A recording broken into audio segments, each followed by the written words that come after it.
Yeah. Maybe he should have signed that charter agreement. I know. It's almost like NASCAR went in there Friday and screwed with his car. Yeah. I mean, Denny doesn't sign charters, and suddenly he's right in the back.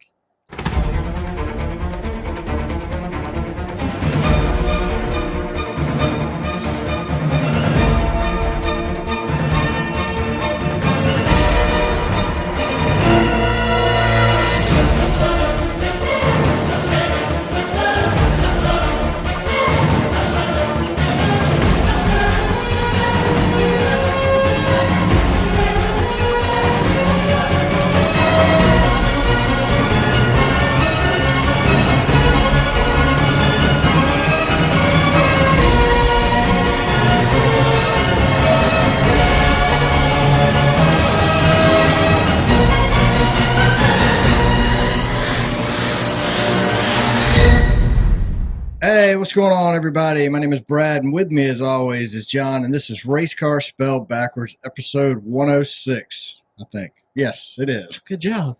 I got it right. We didn't even really practice. No, we just did like one test and said, hey, let's roll with it. Yep. I mean, it's early for us. We don't ever record a podcast this early in the morning. And not on Mondays. Oh, yeah. And I used to record on Monday. Yeah, when we but started. we can never get all of our stuff in. Nope. So we're just going to wing it today, guys. Yes. We have listened to no other podcast. I did watch the recap just so I would have a better idea of what actually went on during the race since we were at Atlanta. It's a whole different perspective when you're there. Yes. Yeah, it really is. You don't really know what's going on with everybody. Through our scanner, we listen to Brad a lot. Yeah. I love listening to TJ Majors. Like, yeah. Dude is nonstop. I don't know how anybody talks that much for 4 straight hours, but it's inside and outside still there. Door, bumper, clear, Brad. And Brad's like just doing what he wants to do. Yeah. That was funny. I felt like TJ was getting frustrated at times. Like, man, you're clear. How many times do I have to tell you you're clear? Move up, move down, do something. But no, it's just completely different being at the track in person, watching it in that atmosphere. It's just you watch the whole race. You don't just have to watch the zoomed in cars that TV wants to show you. Yeah. Which I watched the recap and that was about it. Yeah, I mean I'll probably go back and watch the race on TV later today. I usually do before we record, but I'll watch after we record today. Since you're going out of town, I mean, yep, we had to get up early for this. I know, right? Early. We got up at like 9. We were gonna do. You got up. I got up at 9. We were gonna do this last night. It was kind of one of the things we had discussed, trying to record right after the podcast. But you mean the race? Race, yes, yeah. Wow. See, I told you it's too early. But I'm kind of glad we didn't. Yeah. I wasn't too thrilled by the time we got home. That parking lot, man. Man, that's something else. It's just rough. Like, if you've ever been to Atlanta Motor Speedway, they have 3 parking lots if you're looking at the track on the right side. They have the red lot, the green lot, the purple lot. Yep. They have 3 parking lots. So that's 1, 2, 3. They also have 3 entrances and exits. Yep. 3 ways in, and those 3 same ways in are also your only 3 ways out. So you got like 30,000 cars shoved into a parking lot. And at the end of the race, you have, I really hesitate to call them Georgia State Patrols because I feel like that's almost an honor. But what these idiots do at the racetrack, I would be embarrassed. I am embarrassed as a tax-paying citizen to know that my taxes provide those idiots a uniform to stand there and do nothing. They literally complete waste of time. Don't do anything. I remember last spring at the Atlanta race, we were leaving, and there was a dude sitting there on his phone watching TV. He was watching the race. Do you remember Talladega when you were younger? And those cops would literally scream at you in the parking lot for going too slow. Yes. I'm doing like 70 miles an hour through the dirt, and I'm getting screamed at by let's go, or Alabama's finest. Keep it moving. Like we could get out of the track and home quicker from Talladega than we could from Atlanta. We were an hour away. Yeah. We live literally 15 minutes from the Atlanta Motor Speedway. Yep. And we're 2 hours from Talladega. And used to, when we lived in Alabama, we were an hour from the track, but we could get home faster than we can get home from Atlanta now. So yeah, it's ridiculous. at Atlanta, in the parking lot, you can't let people out. Unfortunately, you can't be nice in the parking lot. We tried that last spring, Yeah. actually. Poor guy behind us, he let one car over, and I looked back, and he was 12 cars back before he started moving again. Because as soon as you open the gap, everybody pours in from each side. Mm-hmm. So I got the double birds. I got the Chase Elliott's from a few people. It's just sad. Like, I got a car full of kids. I mean, you're with me. Yep. Your sisters are with us. And this dude in a Ford Ranger. He's in a Ford Ranger. I mean, he's in a Ford Ranger with zero lift kit on it, big knobby mud tires that prevent him from being able to turn the front tires. Yep. He's as hillbilly as they come. And he's giving me the double birds in his stick shift Ford Ranger. Like, dude, I'm not letting you out. For one, I'm not letting you out because this lady on the left who's also giving me the double birds, y'all are going to hit head on. If one of you goes, y'all are just going to hit each other. And then I'm stuck here for another 3 days. So I feel bad for that guy. Bless his heart. Bless his heart. That's all I can say. But man, that Atlanta parking lot is something else. It was an adventure. I mean, it always is. It took us about 35, 40 minutes to get out of there yesterday and get home. It wasn't too bad. We've been through much worse. Yes. I didn't have to cut through a field or anything crazy like that. Yeah. We also did park right by the road. We were 5 rows back from the road. It still took us half an hour to get Exactly. It's Atlanta needs to really work on their parking. I know Brandon over there, he runs that place. I don't know what he pays for Georgia State Patrol, but he should take that money and invest it into parking because what they got going doesn't work. It's almost to the point where if you don't leave early, you might as well wait 2 hours before you try to leave. Yeah. I mean, we saw it. There were people sitting in chairs and cooking. Yeah. I think if we go back to Atlanta, we're going to have to do that too, because I'm not doing what we did yesterday again. Not especially if I think that was the thing yesterday that bothered me the most is I had my 14-year-old daughters with me. So it's like my senses were a little more heightened. Yeah. So I noticed all the idiots around us. I noticed the idiots in the stands falling over. I mean, yeah. I don't like Joey Logano either, but I think using the F word 783 times in 13 seconds might be a little excessive. Yeah, just a little bit. Just a little excessive. Just a little bit. I mean, when it's just me and you, it's whatever. Yeah, I mean, it's different. Yeah. I mean, they're girls, you're a boy. It's just different. You're older, they're younger. I mean, it's the dude throwing the ice. Oh, my gosh. Dude, if he would have thrown another piece of ice and it came anywhere in my direction, I was throwing it back at him. Well, that's the closest I've ever come to getting into a fight at a racetrack. I mean, man. Grandma was there. My wife's mother was there as well. She grabbed my arm, because she could tell I was mad. Because you don't throw anything at my kids. And I know he's just trashed. I mean, the dude was absolutely hammered. Yeah.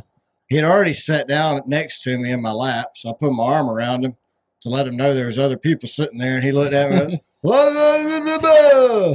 I mean, I don't have a clue what he said. Neither does hammered. he. So, I mean, I don't give you a pass because you're hammered. I mean, you're the idiot who decided, hey, it's hot outside. Maybe I should drink a whole case of beer in 4 hours sitting in the stands. Yeah. That's your prerogative, man. But throw a piece of ice and hit my daughters, taking you out. Yeah. It ain't gonna fly. It's just not cool.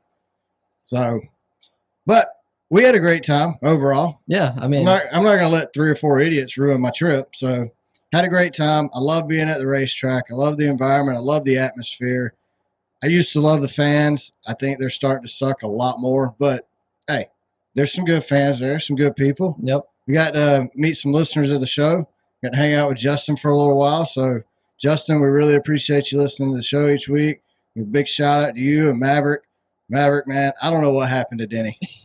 He just sucks. I mean, look, Denny had a rough Atlanta trip. Let's be honest. oh yeah, From qualifying to the race, it all sucked. but poor Maverick, man, he's a Denny fan, and I love Denny. Yeah. Like we are fans of Denny on this show, thanks to his podcast. But after stage 2, I was like, Denny's done. He doesn't have the speed. Well, Denny always has a plan to ride in the back, and then last minute he's gonna drop the throttle and move forward. And I think that plan was supposed to come to fruition into stage 2, beginning of stage 3, and it never happened. I just don't think he had the power. No, but he knew that too. He started dead last. Oh yeah, and not because he wrecked. Yeah, or a penalty or anything like that. That's where he qualified. Something with his car. When Cody Ware out-qualifies you. Oh, man. When J.J. Yaley out-qualifies you. I mean, it's a bad day. You got problems, man. He was 2 seconds off pace in qualifying. I mean, last week on the show, we were talking about how Denny and Larson can show up anywhere off the truck and win. I know. They really proved us wrong, huh? So we can take Atlanta, Talladega, and Daytona off that list because Denny obviously doesn't like super speedway racing. And nope. At least not at Atlanta. Neither does his car, apparently. Or his team. Yeah. Maybe he should have signed that charter agreement. I know. It's almost like NASCAR went in there Friday and screwed with his car. Yeah. I mean, Denny doesn't sign charters, and suddenly he's right in the back. I don't know what happened there. And I'm not going to throw a conspiracy out on this one. Spark plugs are not working in Denny's car? That seems like a pretty easy thing to tamper with NASCAR. It really does. I mean, and who could get at Denny's car without Denny knowing other than NASCAR? Competitors aren't doing it. Right. I'm just saying. It's highly doubtful that really happened. But it's fun. It is a coincidence, and I'm not a big guy for believing in coincidences. So I'm just saying. Could be possible. Look, we already know it's rigged. It is rigged.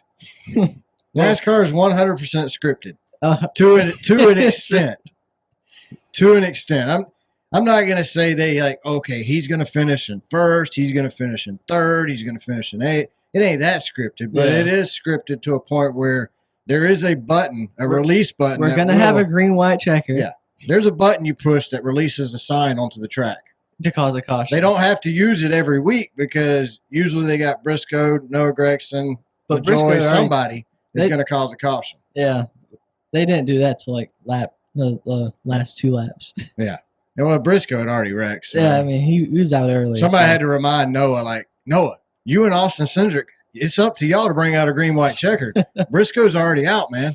And Noah's like, oh, crap, where's Cindric? Oh, there he is. Oh, here we go. So before we get too deep into the racing hot takes, I got to give a shout out to Sydney at Designs by Sydney. By far the best graphic designer I know. Probably the best graphic designer John knows as well. Yeah. But if you're looking for any graphic design needs, whether it's professional, business, Designs by Sydney has you covered. She also makes these great minimalist race stickers. So, she's going to have to make a Joey Logano one. We're sorry, Sydney. Man, that hurts me just saying it. I feel bad that you had to make a Joey Logano one. Maybe you could make it with his hairpiece in his hand instead of on his head, like him waving a wig. That would be kind of cool. Oh, that would be hilarious. I know we were at the track and we were by the trailers, and I go, what happened to the hair loss Joey Logano? Yeah, because he's got plenty of hair now. But yeah, anything you need graphic design-wise, professional, personal, custom stickers, logos, letterheads, anything you can think of, Sydney's got you covered. Even if you need a T-shirt, she's got you covered on T-shirts. I mean, if you need a Buffalo Bills, go Bills. They won this weekend. If you need a Bills sticker, maybe a Josh Allen quarterback sticker, she's got you covered. She took care of me. She took care of John with Thanks Denny. Yep. I mean, she's got you covered. Anything you need, Designs by Sydney. Definitely check her out. Make sure each week you also vote on the Good Race poll. She's going to put that out after every race. This week, when I looked, I think there's 7, 8 votes maybe. It was 100% for the Cup race. Yeah. It was a shocker. Also, if you got your brackets in, make sure you check and see how you're doing. I do believe I had Joey advancing to the second round. So. I did as well. I think I have him going to final 8. Yeah. So I don't think Joey winning was too big of an upset on our brackets. But again, any graphic design needs you need, check out Designs by Sydney. She'll get you taken care of. So, John, you ready to jump into racing hot takes? Yep. So NASCAR made a statement last week saying that fans absolutely should care about the charter agreement. 100%. 100% should be into it and interested in it and want to talk about it. Invested. Well, guess what?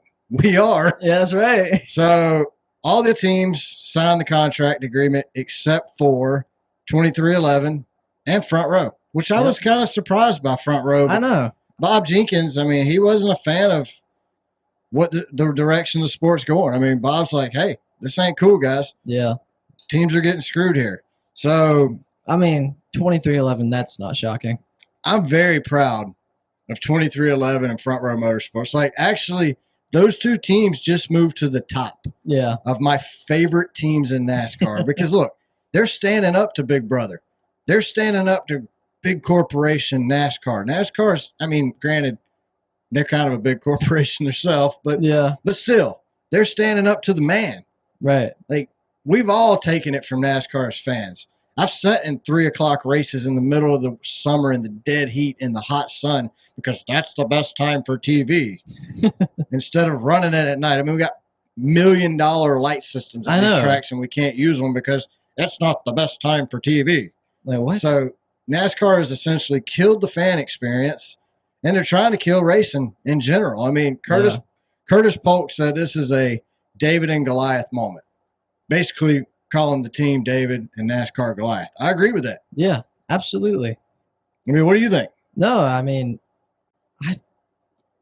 I'm glad they did it just so it's like, all right, well now, I mean, 2311 is the hottest two-car team on the track. And definitely wants to grow. I mean, Tyler Reddick is, in my opinion, in contention to win the championship. Tyler Reddick's definitely one of the best drivers on the track right now. Yeah, and you have his team saying, yeah, we don't like what NASCAR's doing. You got Michael Jordan, probably the biggest name in sports across the board. I mean, it doesn't get much bigger. What Michael Jordan can bring to NASCAR and just – he has brought. Yeah, that's what I mean. Like Tyler Reddick wins the regular season championship. I don't know who won the regular season championship last year, the year before that, the year before that, the year before that. Nope. I don't even remember people talking about it, to be honest with you. Yeah. But Tyler Reddick wins, and you got NBA podcasts, ESPN, all these people talking about Michael Jordan's team winning the regular season championship. I mean, you can't ask for better publicity. I know. And NASCAR's wanting to screw over that team. All the teams are asking for, look, all the teams want is more money. They want to be able to run their team off the TV money. NASCAR can run their crap off the TV money, yet NASCAR still competes with the teams for sponsorship. Teams are losing sponsors for NASCAR to gain track sponsorship. Yeah. So it's a bad model. Look, this is what I don't understand. We're supposed to be, NASCAR is supposed to be the biggest motorsport industry in North America, and we can't pay our teams? No. I mean, don't get them wrong. They're paying the teams, but $2 billion TV contract, and their teams are getting peanuts, basically. Yeah. And then to put don't disparage NASCAR or you will lose your contract in the new contract. No, that for me was the final straw. Yeah, that is ridiculous. And Denny said it on his. If you don't believe me, go back and listen to what Denny said last week on his podcast. Yep. He said NASCAR put it in there. Yep, it's ridiculous. It's newly added. It wasn't in the old one. It's newly added because of all the crap NASCAR has to hear about how bad they suck. Which from Denny. Well, yeah, really, it is. That's really Denny. The Denny rule. I mean, Curtis Polk come out and said that other teams may have felt pressured and compelled to sign the agreement under significant duress. 2311 viewed the terms as particularly harmful to their operation and their ownership group's best interest. Yeah. So, look, Denny already said everything they've asked for, they're not getting. And then NASCAR said everything they didn't ask for, they're getting. I mean, everything they asked for, they're getting. But it was actually I was right the first time, but I had to correct it to how NASCAR said. I mean, It's just a bunch of corporate double talk. Like, if you work for corporate America, you're used to hearing this crap. Yeah. You know it ain't true. You know they're just appeasing the people, but they're really not.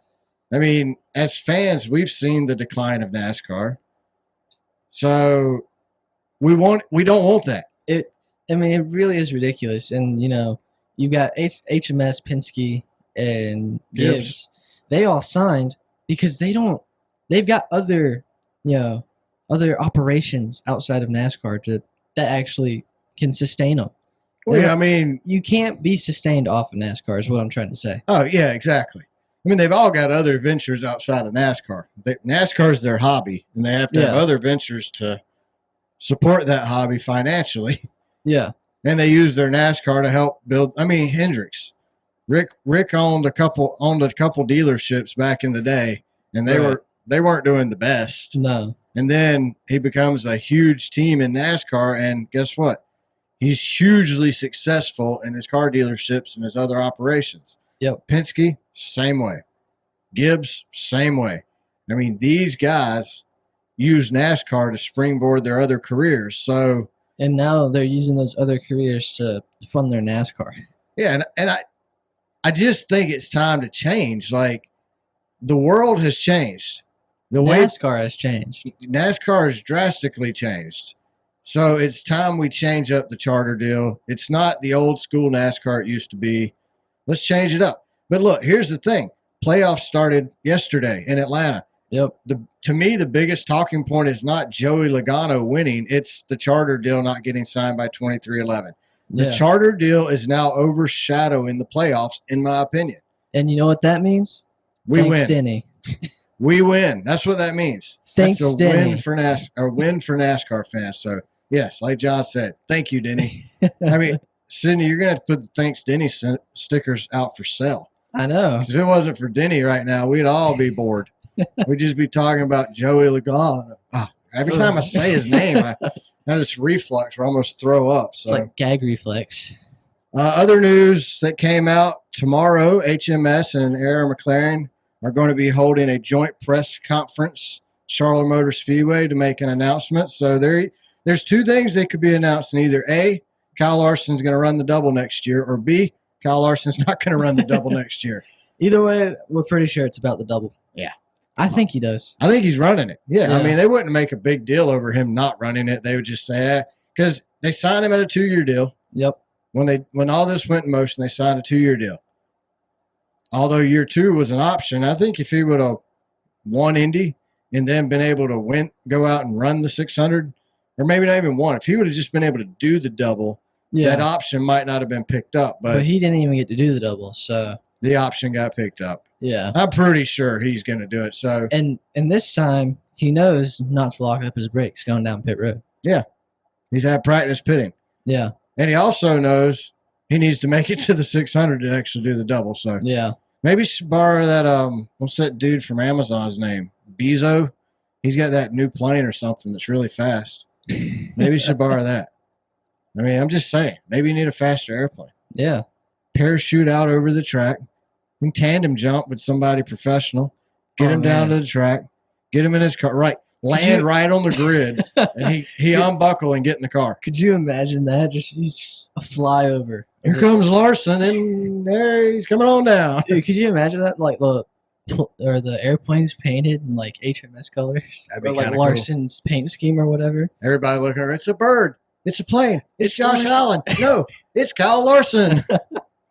It would be cool to see something like that, and I hope he runs the double. Yeah. This year, even though it didn't happen the way it should have, or he wanted it to, or we all wanted it to, it was still really cool. Yep. I mean, nobody can run it and do it like Kyle Larson, obviously. I mean, the dude ran good all day. He got a mistake on pit road. I mean, Kurt Busch did really good, but then he wrecked on like lap 3 at the 600. So we need somebody to finish both races and run good in both. If not win one of them, at least run really well in both of them. That's what I want to see. Yeah, and Kyle Larson definitely win the 600. Oh, yeah, he could. All right, Atlanta, good race, Paul. I voted yes. What is your prediction? I haven't. Yeah, it's really hard. We were talking about this before, but since we were there, I had a really good time. But that wasn't just because of the race. If I was watching it on TV, I might have said something different. So what's your percentage pick? My percentage? 78. Yeah, pretty close, 77. Oh my gosh. I'm really surprised it's not higher, to be honest with you. I am too, but because I thought it'd be higher because, the hype coming off of 3 wide last Atlanta. And, it's Atlanta. We've hyped this up quite a bit, and it wasn't a terrible race. So I was kind of expecting it to be a little higher. But I can't believe I was that close. I can't either. Actually, so I voted yes. This is another race for me. If he had okay as an option, I probably would have voted okay. Yeah. The race started out for one lap really exciting, and they really spread out real quick here. Yeah, they did. Like way faster than usual, actually. I really think the track's starting to wear in some. Yeah. I even said it when we got there. I said, look, the track's looks different. Yeah. You can tell it's grayed out a lot. Yeah, it is. That Atlanta heat baking down on it, the humidity, starting to wear out the track. Yeah. So, time for another repave. Yeah. Passing seems extremely hard. Runs looked like they were harder to get. Yeah. Once you got a run going, it looked like you could run it for a second, but it was like they would get it going, then they would lose it. Yeah. One car got out front and could dominate when second, third, and fourth were running 3 wide. Yeah. It's like if they got side by side, even if it was 2 wide for the lead side by side, you couldn't break that up. No. Nobody could really get out. If they did, the next line came flying by. I don't know. I'm torn because in person, it was a good time. It's cool to watch. Yeah, I mean, all that 3 wide racing and all that, it's fun. It's fun to watch. Yeah, in person, it was phenomenal to watch. But even in person, I'm sitting there melting. Yeah. I have sweat literally dripping off my fingertips. And I was just thinking, how much better this would have been in the air conditioning. As the right side of my face and legs are red now. Yeah. So when we go to races, we wear those sun shirts and they have the hoods. I forgot to put my hood up to into stage 2. And so I was there cooking. Yeah, it's hot. And then we got home and the right side of my face is burnt and the left side's fine. Yeah, I didn't get burnt. I had my hood on the whole time, but it was hot. My legs got burnt. I did actually. I usually don't even get sun on my legs, but my legs are just the right side. So the right side of my right leg and the right side of my left leg are a little red, but the left side's fine, thankfully. Yeah. So kind of like Ryan Blaney's car. The right side was trash, and the left side was fine. So man, but no, I mean it's hot, and I think if the Walmart caution didn't come out, I think we were setting up for a better ending. Yeah. Than what we got. I don't think this was the exciting finish. Not in person. No. You didn't need an announcer at the spring race to announce the 3 wide. No. It was just it was special. Could feel it. You could feel it at the track. You didn't have that this time. No. At the end of this race, you look around, people were dying. They're passing out from heat strokes. They're melting. But everybody was on their feet for the last 20 laps or so. Yeah. And that's because you can't see if you sit down. That's true. But I mean, we're expecting what we saw in the spring. It's something exciting, and you just feel the tension. From laps 20 to 10, you just feel it. Something's about to happen. Racing is about to go down right here, and then there goes Walmart. Okay, and then after that Walmart sign hit the track, all that tension died. I swear NASCAR has a button. They're sitting there in the control room going, all right, guys, the fans are getting into it. It looks enjoyable. It's getting exciting. Somebody hit the button. We need a green, white checkered. I know it's too early, but you're going to have to hit that button over there, Jimmy. I don't know if Jimmy was supposed to hit it on lap 11, but he did. Maybe Jimmy can't count. He probably can't. That was probably him in the parking lot. Maybe the bird in the Ford Ranger. Maybe he was supposed to hit it on lap, on 3 to go. That's what I think. And not 13 to go. And he just got confused. Here's the other thing. We had a 6-lap caution. For a sign. I could have went from our seat all the way down, went through the gate, grabbed the sign, and got off the track again faster than NASCAR did it. I know. Man, it was like that other debris caution, too. Oh, yeah. What debris? We never even saw it. I literally was watching the truck, the safety truck to watch him go pick it up because I wanted to see where it was at. Apparently, it was on the front stretch. I watched the recap this morning of the race, and they showed it. I mean, there's a hot dog wrapper and a beer can or something like that just laid up against the wall, way out of the racing groove. Atlanta was starting to get drawn out. They needed a caution. Somebody threw a hot dog and a beer can over the fence, and we got one. Someone? You mean NASCAR official? Yeah, I'm sure he was drinking. It's obvious the NASCAR race control drinks. I would be willing to bet they're probably raging alcoholics at this point. I mean, they gotta be something. Their decision making is questionable at best. Yeah. I mean, it sure ain't consistent. So Joey Logano holds off the field, wins the race. I hate Joey Logano. For maybe the first time ever. I was pulling for him, though. I'm okay with it.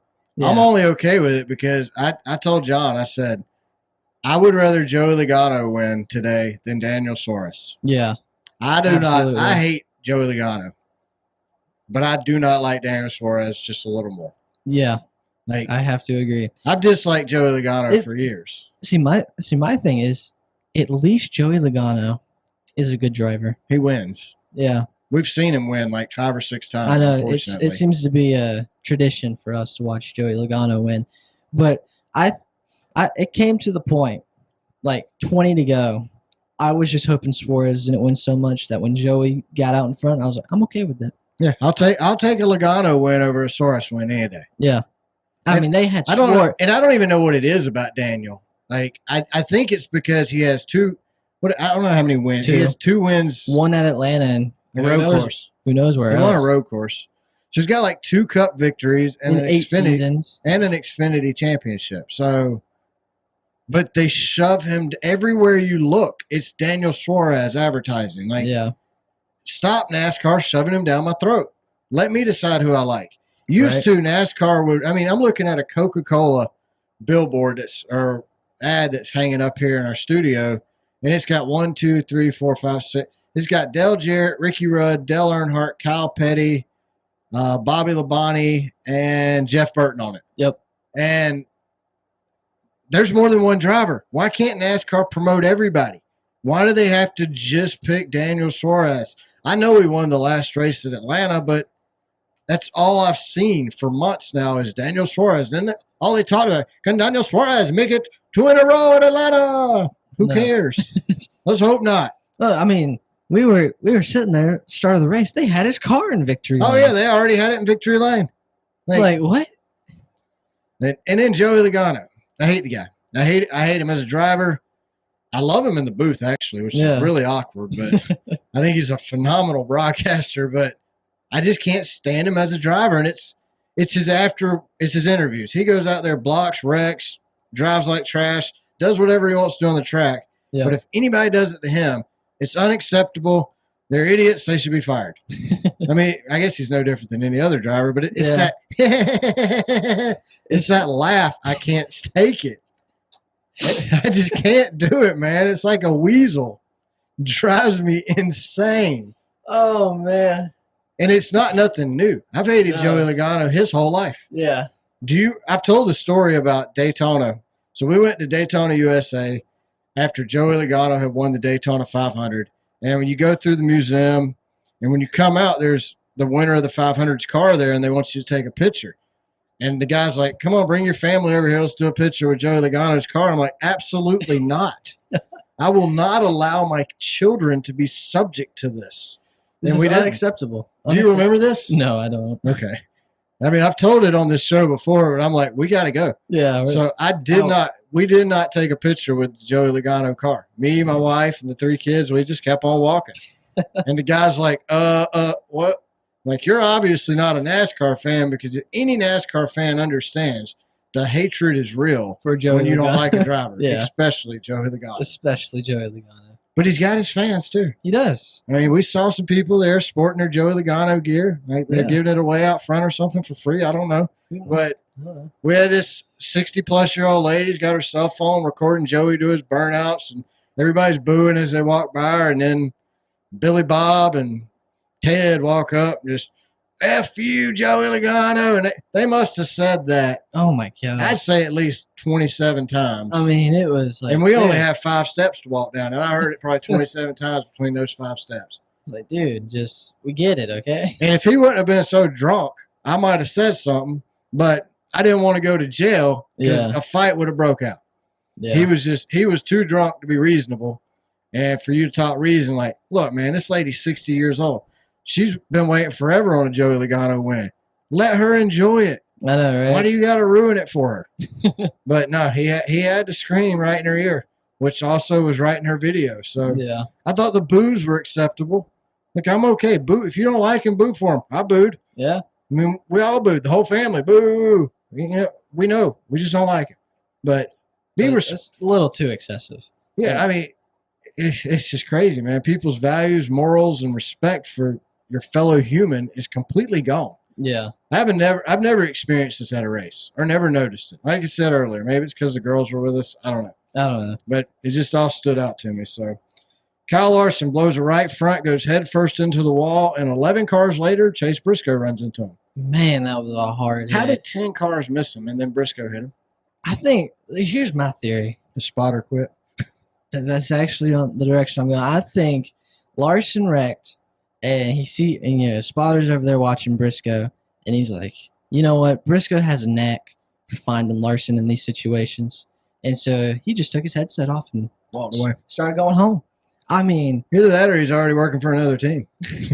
I mean, Briscoe has just this thing for wrecking, for running into Larson. It's crazy. I mean, I don't get it, man. Like at Chicago, it was Chicago, right? He Briscoe bombed him. Yeah. Put him in the wall. Ended his day. Yep. But I mean, like, I understand they're flying, they're going really fast, but everybody went to the bottom or the top. Briscoe is the only one who stayed in the middle. And it doesn't even look like he slowed down. It looked like he was passing cars to get to Larson. I don't get it, man. Like, I hate it. I'm glad Briscoe was okay. Apparently, it was a pretty hard hit. He just said he's glad he didn't break his ankles because of the impact he took. Man. And Larson's car, man, it was destroyed. Like, yeah, it was. It looked like it had been sitting in Dale Jr.'s graveyard on his property for about 10 years. Yeah, I mean. It was used up. Man, that was a hard hit, dude. We were listening. Yeah, we were listening to his radio. On the scanner, we were listening, and it just like, poof. And then they come over the radio, like, are you okay, Kyle? And you could tell. You could tell it was hard. Yeah, I'm all right. I mean, it knocked the breath out of him. I guarantee you he's sore. He might not admit it today, but he's sore. Oh, yeah. He's hurt. I mean, that right tire goes out, and whoosh, he just shoots right. Kind of looked like us trying to get out of the parking lot. And he was like, no, gotta go straight. And he couldn't go straight. No, it was bad. Like, I honestly, when it happened, I'm thinking, here we go. Tire issue at Atlanta every 50 laps. But apparently Larson had a Hoosier tire on that front right, and everybody else is on them Goodyears. Yeah. And that's odd. We don't really see Goodyear tires blowing like that anymore. So I know. It was probably something the team did. Their air pressure, something. I mean, it was definitely something the team did. Yeah. I mean, otherwise it would have been across the board. So I hate it. That really puts him in a bad position. I mean, at least he playoff points wise. At least he had those 35 points going in. What else? John Hunter Nemechek. Oh yeah, he got loose all by himself on the back straightaway. How do you do that? Like, you'd have to ask him. It takes talent, though. We need an interview on John Hunter Nemechek. Now, John, how do you get loose all by yourself on the back straightaway? Well, I tell you what, Bob. I come out turn 2 and we were going straight, and I said, "Dang it!" And then I wrecked. It's just like that, Bob. You just one second you're going, and the next second you're in the wall. That's just NASCAR. Fascinating. That's just Legacy Motor Club team. That's just how we roll.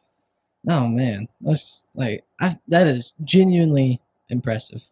Pit road was crazy yesterday. Yeah, it was, man. You had Tyler Reddick, Chase Elliott, Joey Logano, Daniel Suarez, Corey LaJoie, and Ricky Stenhouse, among others, who got into each other on pit road. I mean, it looked like Atlanta.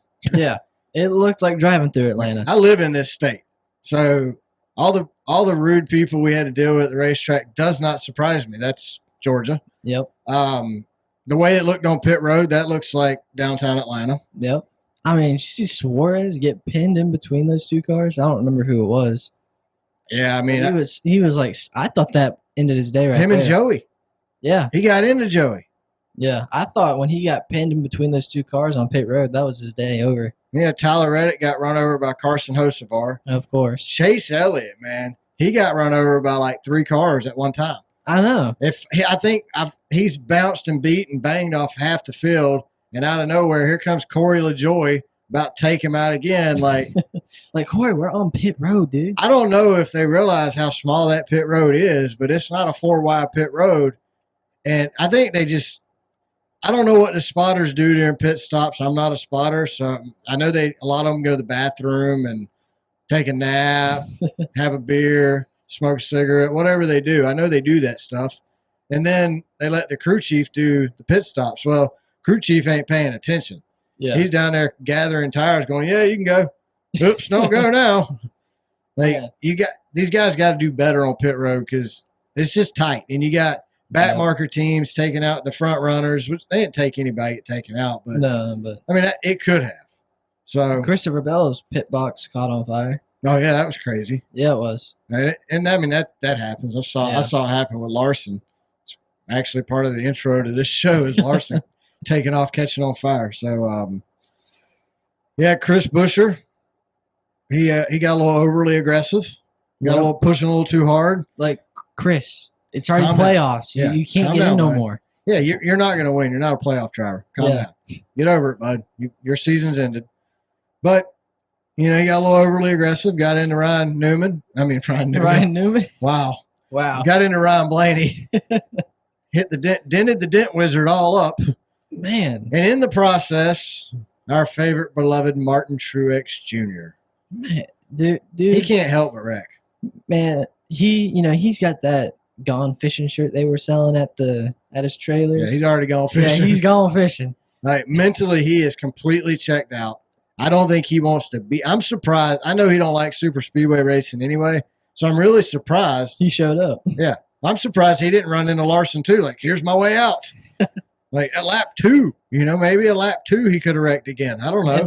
It's like Larson spins out, Buescher hits him, and you just see Truex. Why is Truex not? Oh, never mind. Why is Truex turning around and going back? Oh, now we know he's done racing for the day. Yeah. And then the poor guy had to stay out there running 33 miles an hour slower than everybody else. I know.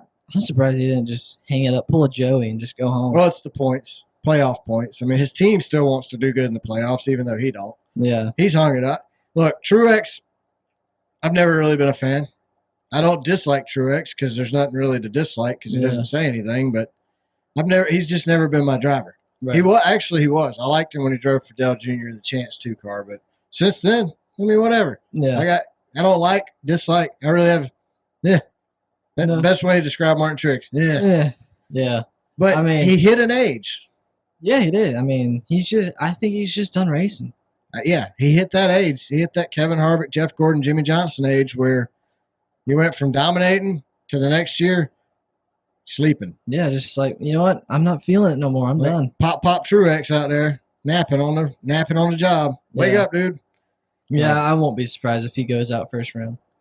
No, he's headed that way, actually. Yeah. He's racing real hard for that. Yeah. So, Austin Cindric, Noah Gragson set up for an overtime finish. Thanks, guys. Oh, man, I'll tell you what. Like, these overtime finishes are really it's just getting old. Like, and it's every week. Okay, if we were having an overtime finish every week because there was some good hard racing up front, then that's one thing. But you got people in the middle and the back of the pack wrecking each other, ruining the race up front. I just don't get it. Like, I guess it wouldn't hurt as bad if it was like second and third place wreck. But when it's like 22nd and 23rd place wreck every weekend, like, you have zero chance of winning the race. And you're wrecking. You're a non-factor. The last 5 laps of any race, if you're 20th or back, chill out. Right. Like, you're not going to win. This ain't a truck series, man. Come on. Like, Austin Cindric, luckily, he's got daddy taking care of him. He's good at Penske. Yeah. He'll be there for probably ever. He ain't got to worry about it. Noah Gragson, on the other hand, gets passed around like a rag doll right now because his team's closing down. He's got to go somewhere else.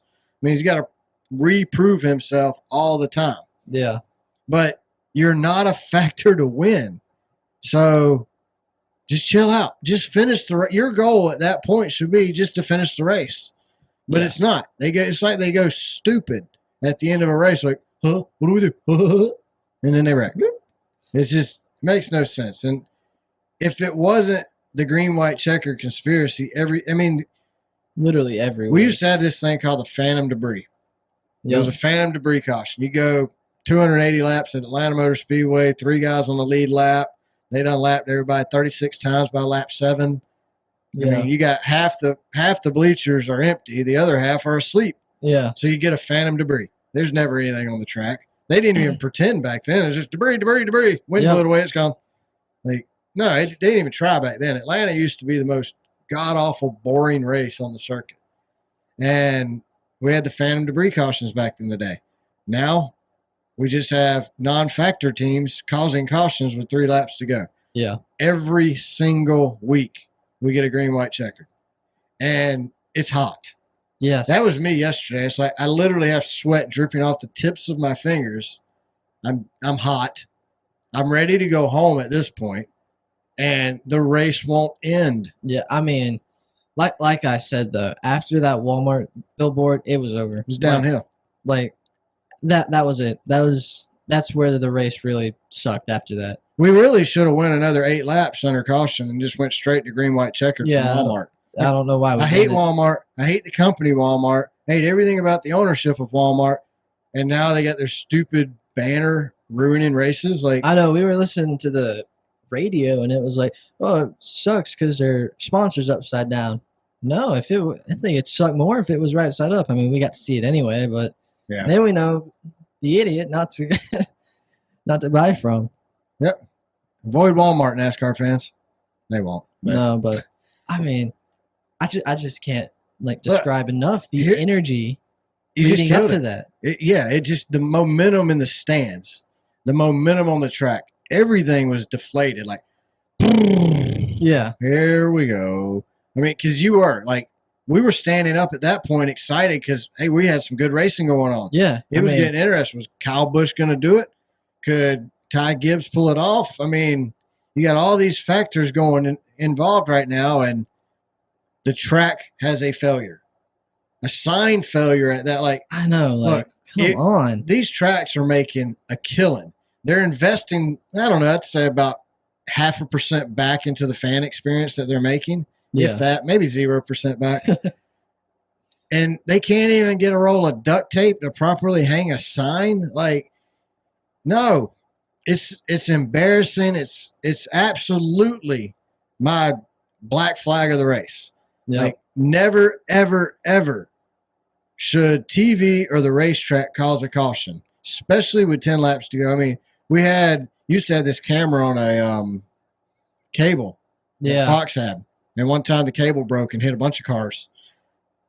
Unacceptable, in my opinion. Yeah. Anytime a banner comes off the wall, it's unacceptable. Don't put the stupid banners on the wall. Yeah. That's all you got to do is leave them off. Man. But they don't. Xfinity race. I did not really enjoy it. No, I mean, it was your typical Atlanta Xfinity race. Yep. Austin Hill dominated. Austin Hill did what he did. He's won 4 out of the last 6 reconfigured races at Atlanta. Yeah. He did run Corey Heim high. He used him up. He did. I have no problem with what he did. It's just racing. I mean, he did what Austin Hill's going to do. Yeah. If Corey Heim would have been closer, he would have wrecked him. I mean, there's no doubt in my mind Austin Hill would have wrecked Corey Heim. Not Corey Hill. Did I say Corey Hill? You said Corey Heim the first time. Okay, Corey Heim. You said Corey Hill that time. I'm getting all messed up. I tell you, it's too early. Yeah. So Corey Heim, I mean, he had a run on the outside. I don't think he would have been able to pass Austin Hill, but he had a run, and Austin Hill just kept going up and up, and then Heim hit the wall. Austin Hill didn't even give him a lane. I mean, Heim was either going to hit Austin Hill and the wall and take out the entire field, or Heim was going to do what he did, get to the wall and save his car and still pull off a top 10 finish. Yeah. Which is what he did. But Austin Hill we know how Hill races. Yep. And he needs to probably stay where he's at in the Xfinity Series because we don't need any more guys 20th and back, causing cautions. And that's exactly what Austin Hill would do. Yep. So good for Austin Hill. He's from Georgia. He's part of that West Georgia Fight Club. Ain't going to mess with the guy. Wouldn't mess with him in person. Nope. So good for him. He won. Big shocker. Yep. If you don't want to go to the Xfinity race next year, you could probably avoid it, and Austin Hill still probably going to win. Yeah, that's pretty safe bet, honestly. They really can't be stopped at Atlanta. It's his home track. I mean, I think they put a little extra in. So I think they do too. You know, you say Corey Heim, he ran the Xfinity series, and I was thinking about, all the young talent we've got in the sport right now. Does it really matter if they come into the Cup Series and end up on a backmarker team? What do you mean by that? Doesn't matter. If Corey Heim comes up and ends up on a backmarker team, he's not going to, do you think it's good or bad? Yeah. I think it's bad for him. I think these guys end up on these starting parks or these backmarker teams, and they never advance from that because, some do. Yeah. You had Bowman he was a starting park guy. Chastain, he drove like 780 races in the back. Yeah. And now he's adding more to it. But, it's some of the guys do. But a lot of times they get stuck in those teams, and it's like, you're better off staying in the Xfinity series or the Truck series, winning races, than you are moving up. You're probably making less money in the Cup series running for a back marker. It honestly feels like, is it for these young guys with a lot of talent that you either stay in trucks or Xfinity unless you get picked up by HMS, Gibbs, Trackhouse, 2311. What's the other team? Penske. Unless you're getting picked up by these teams that can run up front, then it's not even worth it. Yeah, and I think under the current charter agreement, you're not going to see teams elevate to the powerhouses of HMS and those guys. Yeah, under the current agreement. Under this agreement, HMS, Gibbs, and Penske are always going to be the top 3 teams. Correct. And nothing will ever change. That's what Denny and Michael Jordan and Curtis Polk are trying to say. Oh, and Bob Jenkins. I'm not going to leave out our new favorite team, Front Row Motorsports. So yeah, these guys are trying to improve the sport, and we gotta support that. So under the current circumstances, I don't know that it really helps these kids to come up and get in these crappy teams, but I don't think it hurts them either. It gives them experience, it gives them exposure. Yeah, you just don't want to get stuck there because once you're stuck there, you're there. Right. All right. So after Atlanta, playoffs, outside, inside. 9th through 12th is Suarez, Larson, Hamlin, Gibbs. Wow. Suarez is plus 22. Larson plus 15. Like I said earlier. Hamlin, 2. Man, I'm surprised he's plus. Gibbs plus 1. Larson plus 15. That's crazy. Like I said, it's a good thing he had 35 points going into the playoffs. They gone.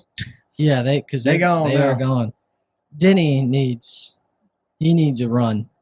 He needs to win Bristol. Below the cut line, you got Keselowski -1, Harrison Burton -16, Truex Jr. -19, Briscoe 21.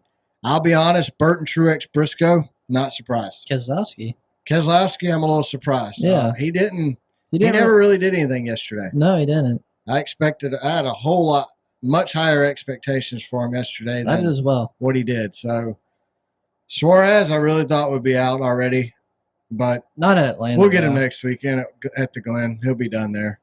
And if not, Bristol will end it for him. But yeah, I don't see Suarez making it. Unfortunately, Atlanta is probably his best track. Yeah, I think Atlanta was actually definitely the 4 guys below the cutoff.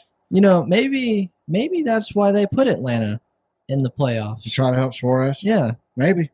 Because we know NASCAR loves him. Right. So, who knows? If you don't know that, just ask NASCAR. They'll tell you. He's on every billboard they got. Yeah.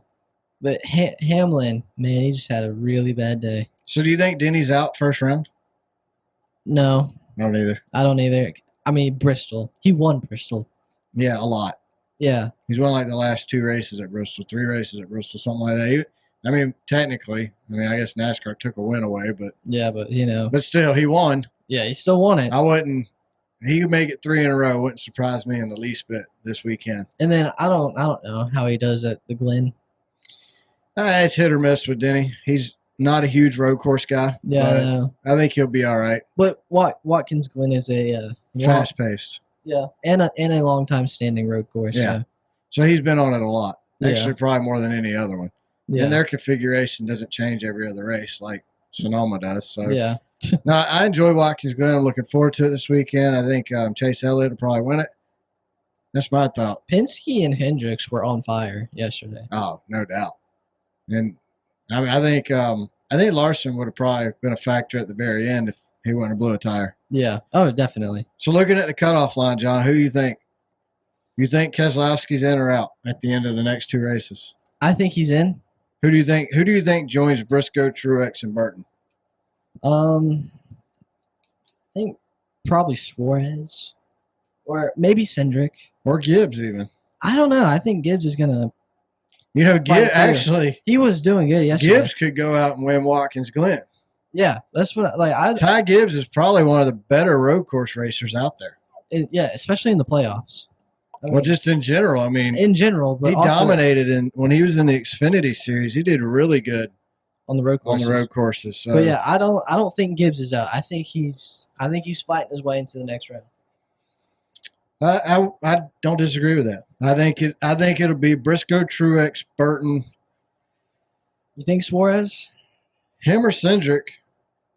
Yeah, him or Cindric. So we'll have a better idea, I think, after. I don't know. These are Atlanta, Watkins Glen, Bristol are 3 wild card races. I don't really care for the playoff format anymore. Yeah. Or the first 3 races this year. I mean, next year it's a little better, but this year it's like, all right, we're really just. Well, NASCAR sets you up for the drama. They wanted the excitement. I mean, you can say what you want. I mean, 9 out of the top 10 spots yesterday were playoff drivers. So yeah, the cream rises to the crop, and the playoff drivers are going to win and finish in the top pretty much every race from here on out. Yeah. That's like, I want Kyle Busch. I wanted Kyle Busch to win yesterday. I want Kyle Busch to win again. But it's just hard for me to imagine him actually winning, not being in the playoffs, because the other guys elevate their game that much more. Because they're in the playoffs. Yeah. I mean, you got to think Busch is elevating his game too. He's trying to keep that win streak alive. Yeah, but Busch doesn't build the cars. That's right. I mean, he doesn't control Pop's purse. Yeah. He can't get Pop to put a little extra in his car and a little less in Austin's car because, Dylan, boy, he going to get out there and get at it and wreck somebody. Finish wherever he finished. He was signing autographs. I'm surprised he didn't run anybody over trying to get there. He probably did. At least 2 people. Oh, man. Who else was signing autographs? Briscoe. He should have just stayed in the trailer signing autographs. He'd had a better day. Yeah, he would have finished. So what do we miss, man? Anything else I left out? I don't think so. We had a great time. Thank you, Atlanta. Always a great time spending time with my kids at the racetrack. Love it. Yep. I got to see some, like I said, got to meet a couple guys, listen to the show, had some customers there. Yeah, overall, good day, good experience at the track. I will say they need to work on their fan experience at the track. I mean, we hung out at the car. Yeah. Grilled out, hung out the car with my dad and some other people, and that was fun. But if we didn't have that, it would have been real boring. Yeah, we'd have just been sitting in the car. I mean, you can walk around for like 30 minutes at the track, looking at the trailers and the stuff that's cheaper online. Yeah, and that's it. And that's really it. Then they don't really have. They had a few carnival rides, and they have this fan stage that they think's this all cool thing, but it's really stupid. So yeah, but. NASCAR and the tracks are so disconnected from the fans. We don't expect any less or any more. I mean, we get what we expect, basically. Pretty much. We'll see next season what happens if we go back or not. I mean, I'd like to say I'll go back to Atlanta. I will never park in free parking again. Oh, man. No wonder they charge so much for the reserved lots because you probably leave there stress-free. Yeah. I mean, I think if I go back to Atlanta, I'm going to start carrying a gun in the car. Like it's getting sketchy getting out of the parking lot. And like I said, I've never experienced that before. I'm kind of blown away by it. But yeah, I'm beside myself over that. So other than that, that's all I got this week. You? Yeah, that's about it. Well, thanks everybody who listens, watches the show, shares us on social media. We greatly appreciate it. Make sure you follow us on X. We're at Car Backwards. Subscribe to our YouTube channel and check out all our other videos. Check us out on Spotify. Follow us and rate us there. Subscribe to the show on Apple Podcasts. Make sure you leave us a review like Brandon did. When you leave us a review like Brandon did, it helps other people find the show. Helps us grow, and we greatly appreciate that. Make sure you give us a like and subscribe on YouTube Music. If you feel the need, you're more than welcome to send us an email. It's racecarbackwardspod@gmail.com. And make sure to check out Designs by Sydney and support everything that she does. Other than that, y'all have a great week, and we will see y'all after Watkins Glen. Bye, everybody.